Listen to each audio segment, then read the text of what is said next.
Ya Rasulullah salamun alaik ya rafi'asyan. Bismillahirrahmanirrahim. Alhamdulillahirabbil alamin. Wassalatu wassalamu ala sayyidil mursalin wa imamil muttaqin sayyidina wa maulana Muhammadin wa ala alihi wa sahbihi ajma'in. Alhamdulillah, segala puji kembali dan selalu terhatur kehadirat Allah yang masih memanjangkan umur, melimpahkan kesehatan, keafiatan pada kita semua sehingga diperjumpakan lagi di kegiatan ta'lim belajaran yang harapan kita mudah-mudahan kegiatan ini bujur-bujur membawa kita pada kebaikan-kebaikan dunia dan akhirat. Amin ya rabbal alamin. Sim, ma makna al-ibadah. Melanjutkan kitab Al-Ajwibatul Ghaliyah. Pertanyaan, apa yang dimaksud dengan ibadah? Jim, Zakar al-ulama al-muhaqqiqun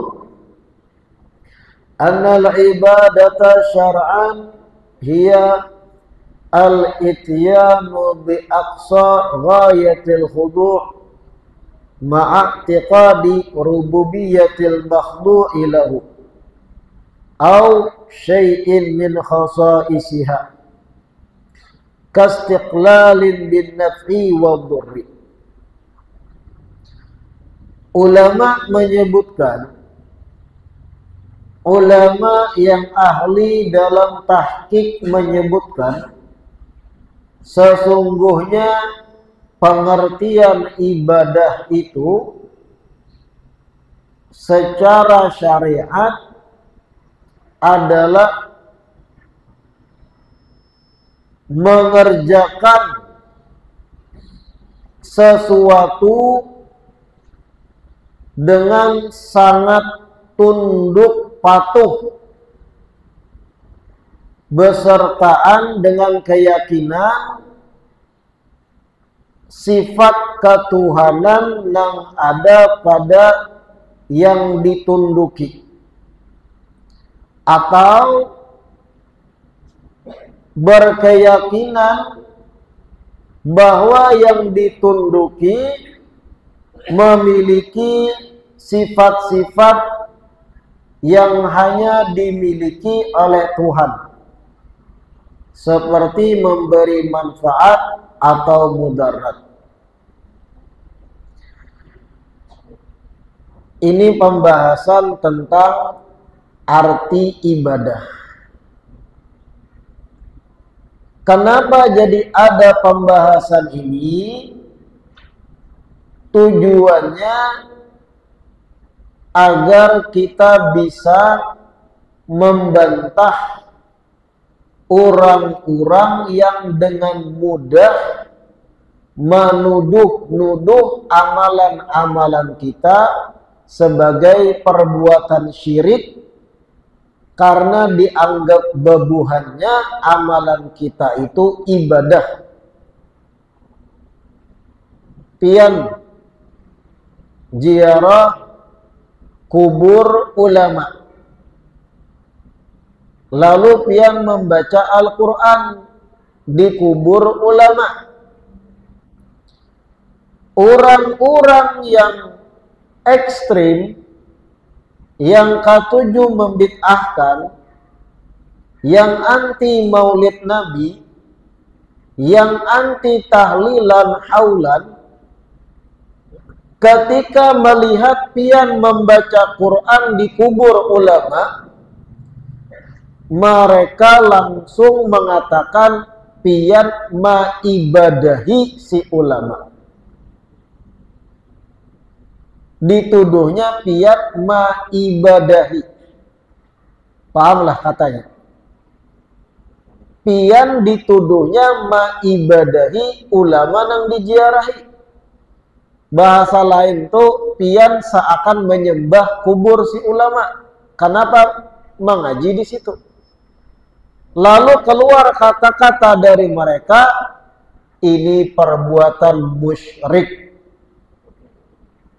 Karena beribadah kepada selain Allah. Kira-kira tuduhan semacam ini bujur kada?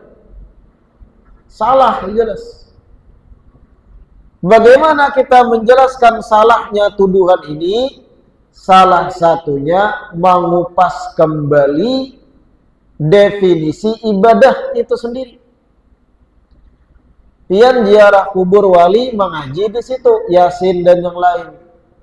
Sambat buahnya maibadahi si wali, lalu dituduhlah syirik. Karena target ibadah pian si wali tadi. Artinya mereka menganggap duduknya kita di kubur wali mengaji itu ibadah pada wali. Berarti mereka salah paham dalam mengartikan ibadah. Pian nih ziarah wali atau orang alim, lalu mengaji Yasin di situ. Yang pian ibadahi si wali ke Allah. Adalah pian meyakini yang dikubur di sini adalah Tuhan. Adalah pian meyakini wali nang pian ziarahi adalah Tuhan pian. Kadada satupun dari kita meyakini demikian. Lalu mengajinya kita Yasin dan yang lain di kubur wali. Siapa nang kita ibadahi? Allah. Mengharap pahala dari Allah. Lalu kenapa mengaji di kubur wali? Ada dalil tersendiri. Apa dalilnya? Tentang menghadiahkan pahala bacaan Quran pada orang yang sudah meninggal dunia. Apakah ada dalilnya menghadiahkan bacaan Quran? Banyak. Itu ada bab khususnya karena pembahasan. Intinya kita kadang mengibadahi si wali. Tetapi orang-orang ekstrim tadi tetap menuduh ini syirik. Karena pian mengibadahi wali, mengaji di situ. Cara membantahnya oleh kita berbulik kepada pengertian ibadah itu sendiri.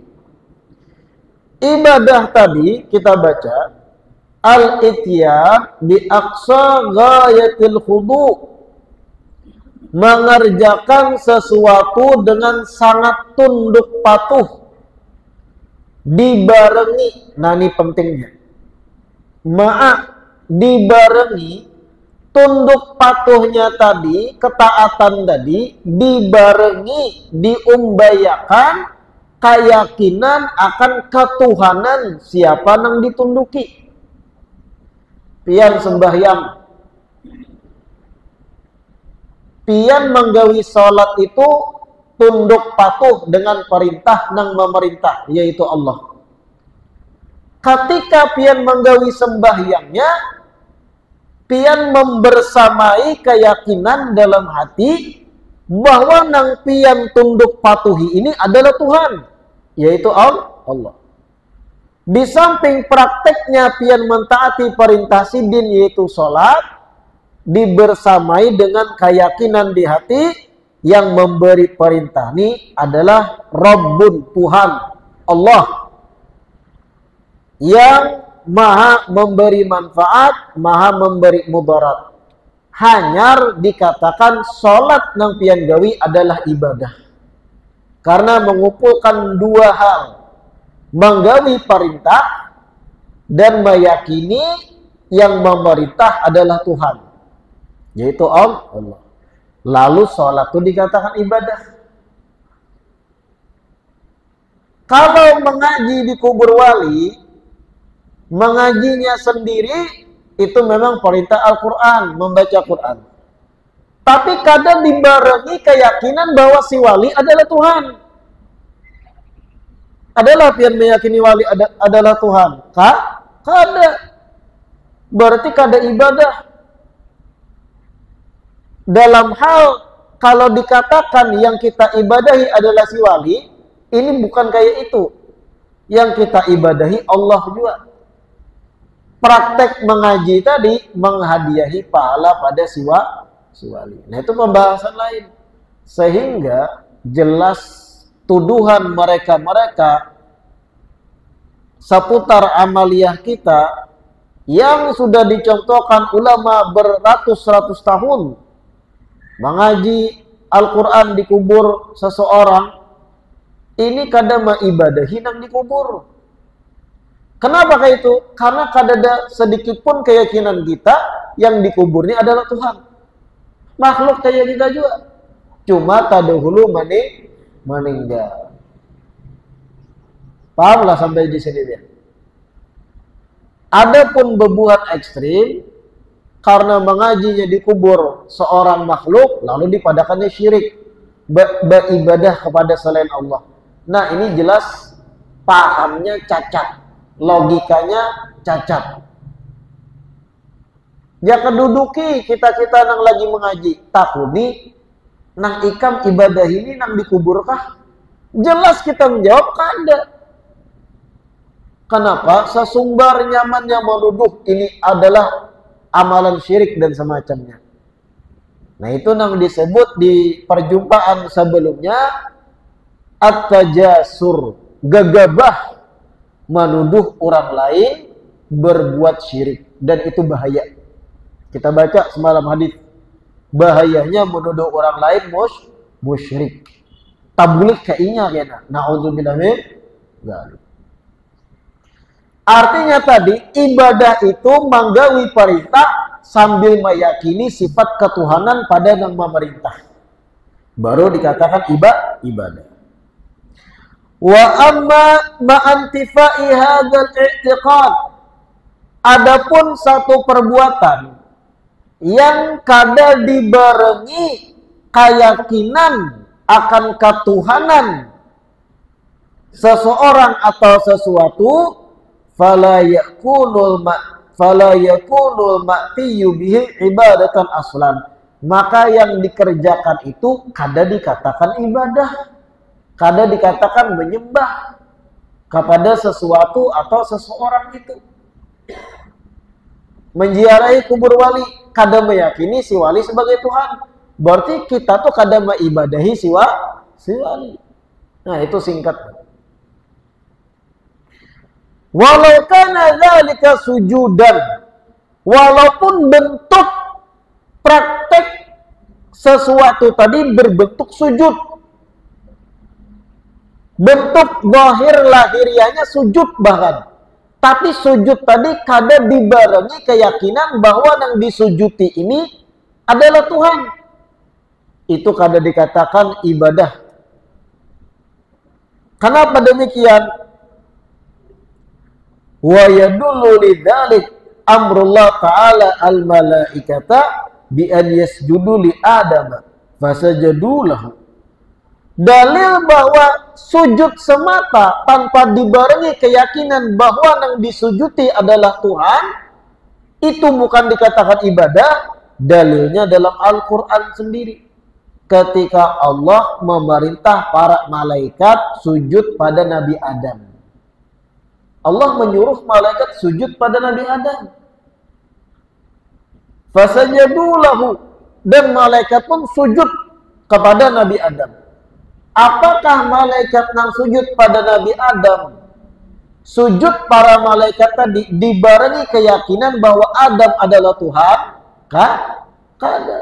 Berarti sekedar sujud wara tanpa keyakinan yang disujuti adalah Tuhan, itu bukan perbuatan musyrik.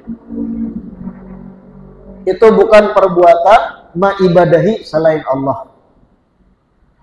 Allah yang menyuruh malaikat sujud pada Nabi Adam, tandanya gerakan apapun walau itu berkesan ibadah, kalau dalam hati kada keyakinan nang disujuti nang didatangi adalah Tuhan, kadada keyakinan itu adalah Tuhan, walau bentuknya sujud sekalipun, itu kada dikatakan ibadah. Karena ibadah itu mencakup dua hal. Menggawi sesuatu sambil meyakini nang digawi itu, target nang digawi adalah Tuhan. Kalau menggawi prakteknya aja tanpa keyakinan nang digawi, arahnya itu kepada Tuhan, kada meyakini itu, belum dikatakan ibadah.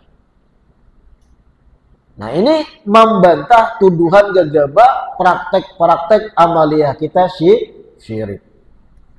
Allah menyuruh malaikat sujud pada Nabi Adam. Seandainya sekedar sujud wara dikatakan ibadah kepada Nabi Adam, niscaya Allah kada menyuruh malaikat sujud pada Nabi Adam. Ini membuktikan sekedar sujud tanpa keyakinan yang disujudi adalah Tuhan, itu belum dikatakan ibadah. Wa haka an-nabiyillah Ya'qub wa imra'atihi wa auladihi annahum sajadu li Yusuf. Qala ta'ala wa rafa'a abawayhi 'ala arsy wa kharru lahu sujada. Kisah Nabi Ya'qub. Tahulah pian kisah Nabi Ya'qub kayak apa? Siapa Nabi Ya'qub? Abah Nabi Yusuf. Nabi Yusuf itu seorang nabi nang dang sanak sidin sendiri beiri kepada Nabi Yusuf. Karena kakak-kakak Nabi Yusuf itu beranggapan bahwa abah mereka yaitu Nabi Ya'qub berlebihan dalam menyayangi Yusuf, lalu beiri dan sanak nang lain. Singkat cerita, minta izin dan sanak nih membawai Nabi Yusuf keluar. Nabi Ya'qub tuh curiga dah, tapi apalah daya diizinkan. Akhirnya Nabi Yusuf itu ulih dan sanaknya sendiri ditimbai ke dalam sumur. Ghayabatil jub, ditinggal, bulik ke rumah lalu berdusta para dangsanak. Yusuf dimakan serigala, wahai abah. Menangislah Nabi Ya'qub. Singkat cerita, Nabi Yusuf yang ditinggal dalam sumur ditemukan oleh sayyarah, rombongan manusia. Akhirnya diselamatkan, tapi dijadikan budak, dijual belikan Nabi Yusuf. Ditukari oleh pejabat tinggi di Mesir.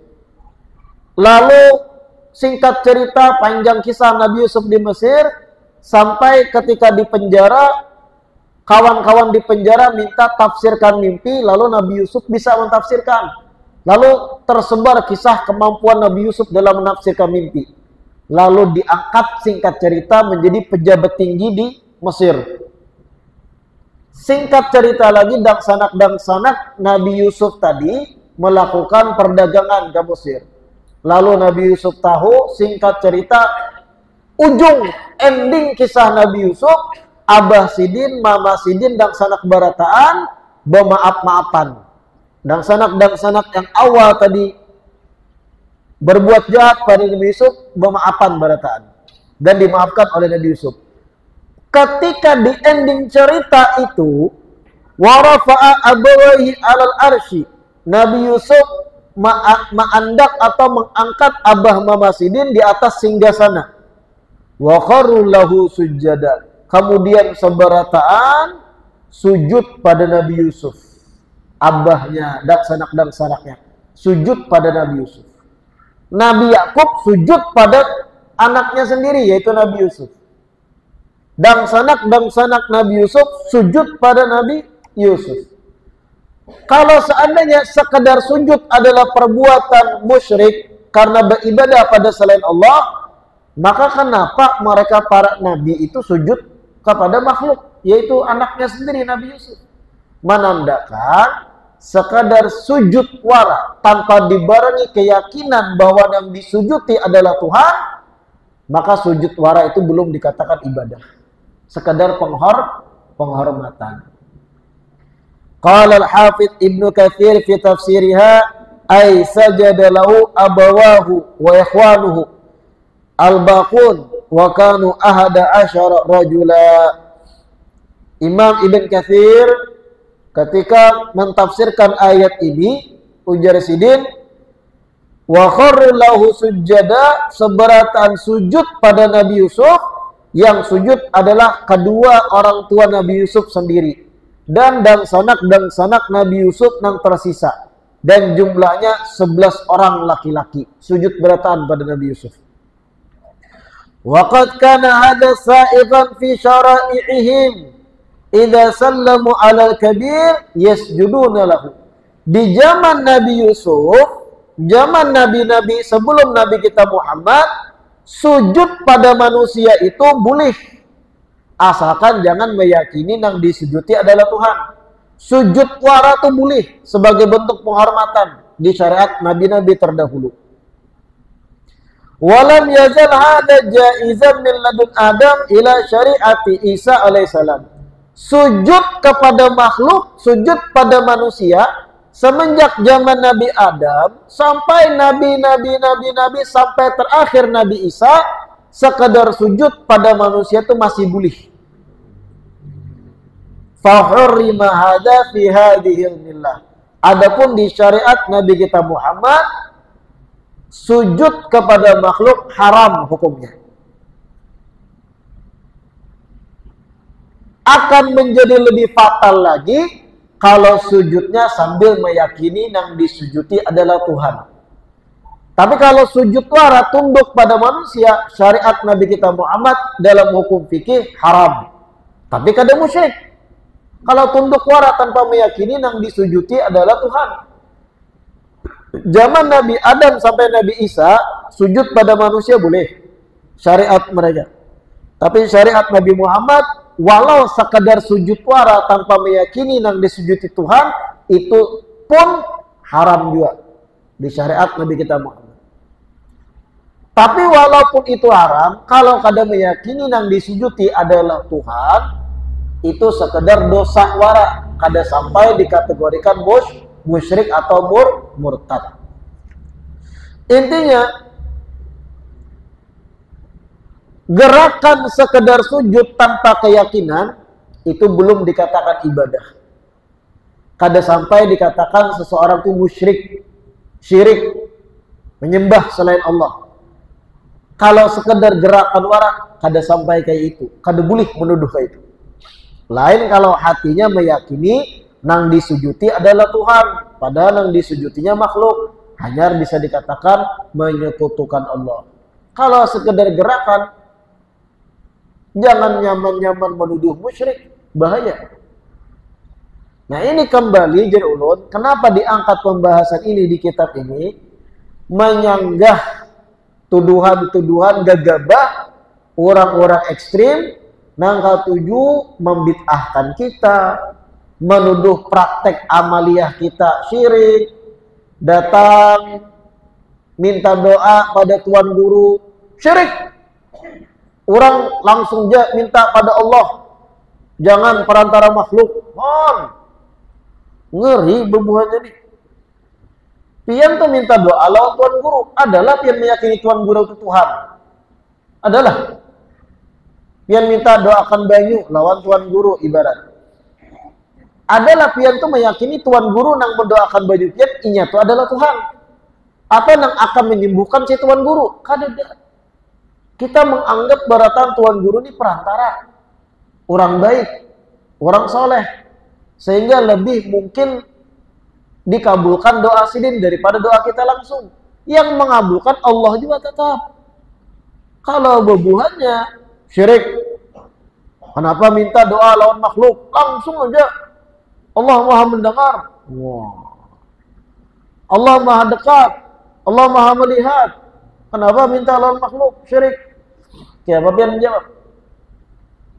Jawab, kami minta doa lawan orang soleh, ada dalilnya. Itu dalil pembahasan tentang tawassul, berperantara dalam meminta sesuatu kepada Allah. Apa dalil tawassul? Banyak, ada babnya tersendiri. Jangan dituduh syirik. Fahurima hadza fi hadhihi al-millah wa ju'ila sujud mukhtasan bi janabi Rabb ta'ala. Sujud di syariat Nabi kita Muhammad, walau sekedar sujud wara tanpa keyakinan apapun, tetap kada boleh, haram hukumnya di syariat Nabi Muhammad, dan sujud dijadikan di syariat Rasulullah sebagai satu bentuk ibadah yang hanya diistimewakan untuk Allah Ta'ala aja. Tapi seandainya sujud pun yang pada manusia, kada juga dikatakan syirik kalau kada meyakini manusia itu adalah Tuhan. Nah itu bulan. Wabil hadits, di dalam hadits, anna Mu'adzan qadima Syam. Suatu hari Sayyidina Mu'adz bin Jabal datang dari negeri Syam, atau mohon maaf, berangkat tulak ke negeri Syam. Mu'adz bin Jabal diutus berangkat ke negeri Syam. Fawajadahum yasjuduna li asaqifihim. Mu'adz bin Jabal melihat Nasrani di negeri Syam sujud kepada uskup-uskup mereka. Uskup-uskup itu pendeta-pendeta atau pimpinan keagamaan mereka. Mu'adz bin Jabal melihat di Syam orang-orang Nasrani itu sujud pada uskup mereka masing-masing. Falamma raja'a, ketika Mu'adz bin Jabal balik ke Madinah bertamu Rasulullah, sajada li Rasulillah sallallahu alaihi wasallam. Mu'adz bin Jabal sujud di hadapan Nabi. Sujud kepada Rasul, Mu'adz bin Jabal. Lalu jar Nabi, "Ma hadza ya Mu'adz?" Apa nak ikam gawe ini wahai Mu'adz? Kenapa sujud lawan aku? Gitu. Faqala, ujar Mu'adz bin Jabal, "Inni ra'aituhum yasjuduna li asaqifihim." Ya Rasulullah, ulun melihat orang-orang di Syam itu sujud pada uskup-uskup mereka. Wa anta ahaqqu an yusjadalak. Sedangkan pian bagi ulun lebih berhak untuk disujuti. Wah. Mu'adz bin Jabal. Lalu jar Nabi, "Lau kuntu amiran ahadan an yasjuda li ahad, la amartul mar'ata an tasjuda li zawjiha." Ya Mu'adz, seandainya aku ini dibulihakan menyuruh manusia sujud pada manusia yang lain, yang pertama aku suruh untuk sujud tuh istri kepada suaminya. Tapi kada boleh di syariatku, jar Nabi. Jangannya boleh. Nah aku suruh pertama kali sujud tuh binian, sujud pada suami, saking gananya hak suami. Tapi kada boleh lagi di syariatku. Syariat sebelum-sebelumnya boleh. Sedangkan di syariatku jar Rasul kada boleh lagi. Tapi kada juga sampai syirik. Kalau sekedar sujud wara, hanya saja kada boleh lagi. Gitu. Wal gharad anna hadza kana jaizan fi syariatihim. Maksud daripada menyebut dalil-dalil ini bahwasanya sekadar sujud wara sebelumnya di syariat nabi-nabi sebelum Nabi kita Muhammad sawat dibulihakan. Artinya kesimpulannya nyatakan sekadar praktek gerakan sujud wara aja itu kada sampai dikatakan musyrik. Kecuali kalau dibarengi meyakini nang disujuti adalah Tuhan, hanya dikatakan musyrik. Artinya menuduh orang lain yang beribadah di kuburan sebagai perbuatan musyrik, ini tuduhan yang sangat-sangat menyanyalah. Tuduhan yang beberamang, tuduhan yang gegabah, fitnah yang gana. Ketika kita membaca Yasin di kubur wali, dipadahkan mengibadahi wali. Syirik bukan ikam. Kayak apa pulang? Pembuahannya itu ya kayak itu. Syirik. Padahal kada ada satupun di antara pian dan ulun ketika ziarah wali, membaca Yasin di kubur wali, meyakini wali adalah Tuhan. Kada ada. Karena kan minta pun di kubur siapa wali ini Tuhan lah. Lain aja karena kan paham. Kada ada satupun di antara kita nih mengatakan wali adalah Tuhan. Ada kuburan datu berkeramat, banyak orang ziarah, ada kanakan situ. Coba pian wawancarai, takuni. Kakanak. Ini kubur siapa? Oh, datu fulan, jaga kanakan. Sambil memainan yang jawab. Datu fulan ini ialah Tuhan Allah. Kira-kira kanakan tuh jawab apa? Lain bagaimana mabuk kapiannya. Bisa dikaituakan ya kita. Artinya kada ada satupun di antara kita ini meyakini wali yang diziarahi adalah Tuhan. Adapun mengajinya kita di kubur wali, bukan kita mengibadahi wali tadi, tapi itu menggawi praktek mengirim pahala bacaan pada kubur pada seseorang yang sudah meninggal. Apakah pahala bacaan sampai atau kada? Ada pembahasan khususnya itu. Kita meyakini sampai. Apa dalilnya? Banyak karena kita baca bab khusus ada di kitab ini. Artinya kada mengibadahi si wali. Kenapa walinya dituduh syirik kegiatan itu? Orang mahaul hibak jutaan datang hadir haul abah guru sekumpul. Wah, itu menyembah. Kuburannya dihiasi kambang dan semacamnya. Mengajian, bertahlilan. Wah, itu syirik mengibadahi selain Allah. Nyamannya apa menuduh jutaan orang berbuat syirik? Ikan kanang pun surga. Nang jutaan ini masuk neraka lah. Karena syirik. Oh my. Jutaan manusia tuh nang dudukan hadir haul abah guru sekumpul. Takuni tunggal ikungan. Guru sekumpul Tuhan kah? Kada bakal ada yang menjawab guru sekumpul adalah Allah. Tak lalu benar. Error. Mungkin ada yang jawab itu. Tapi kekasih Allah. Orang yang dekat di sisi Allah. Kayak itu berataan kesimpulannya. Dipadahkan syirik lah. Orang menziarahi kubur sidin. Tapi memang bebuat yang ekstrim ini karena karancakan diserang kurang ini menyambati syirik. Paling di kajian tertutupnya wah ini. Tapi kalau pian cari jejak-jejak internet ketika mereka menuduh ziarah baca Yasin, Quran di kubur wali adalah syirik, banyak masih rekam jejak mereka, jejak digitalnya. Dari ulamanya ada yang awam-awam kelompok mereka. Nah, ini bahayanya. Intinya hari ini kita belajar sesuatu dikatakan ibadah kalau memadukan dua hal. Bentuk gerakan ibadahnya dan keyakinan yang digeraki, yang dituju dalam gerakan ini adalah Tuhan.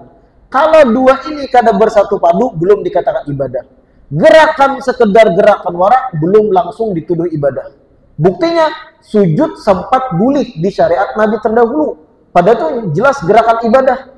Tapi kalau sujud warak tanpa meyakini yang disujuti adalah Tuhan, maka belum dikatakan ibadah dan belum dikatakan pelakunya sebagai musyrik. Apalagi kalau duduk baca Yasin di kuburan orang. Sujud aja belum dikatakan musyrik kepada manusia. Kalau kada dibarengi keyakinan yang disujuti adalah Tuhan. Apalagi duduk ziarah kubur malam. Kuburan pahamlah pian. Pentingnya mengaji tentang hal ini supaya kada nyanyuk ketika pian dituduh macam-macam oleh mereka-mereka yang beberamang dalam menuduh orang lain berbuat syirik. Mudah-mudahan yang kita baca hari ini bermanfaat. Mudah-mudahan Allah beri kecerahan kepada kita seberataan pemahaman dalam agama sehingga kada meragukan amalia-amalia yang sudah ratusan tahun dicontohkan ulama-ulama kita, wali-wali kita, tuan guru kita mulai bahari. Amin ya rabbal alamin. Wallahu a'lam. Adzan isya.